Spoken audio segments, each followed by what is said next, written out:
You get a CCW closing cost worksheet first, a LE loan estimate second, then a CD closing disclosure last. So a closing cost worksheet is simply an estimate of the lender related fees that you get typically once you're pre-approved or pre-qualified for a loan. They look different for every single lender, which is why once you're under contract, you'll be presented with a LE or loan estimate. This is a standard format that every single lender has. So here's an example right here of what a loan estimate looks like.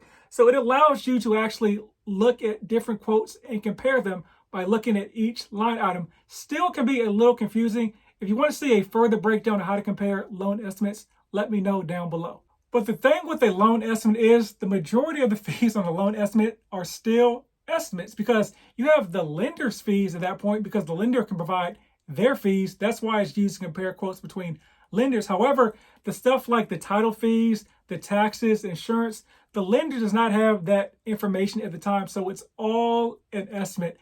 And sometimes lenders will estimate those fees very, very low to trick you to think they have a better quote when they don't. Here's a hint.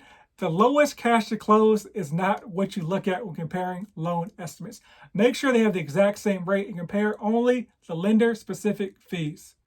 Now, a CD or closing disclosure, you get that at the very end of the loan process. Per law, you need to have that 72 days prior to closing on your loan. So the day of counts as a day, but Sunday does not count as a day. So for instance, if you want to close on a loan on Monday, you need to have the closing disclosure in your hand by Thursday because we have Thursday 24, Friday 48, Saturday 72, and then Monday is not a day, and then the day of closing does not count as a day either.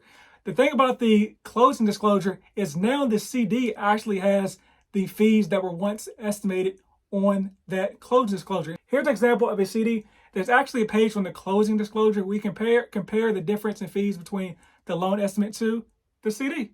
And there's certain fees that should never change between a LE and a CD. And I just decided as I'm making this video, I'm going to do a further breakdown of a loan estimate versus a CD and how to read them. But these are only 2-minute videos, so check out the others.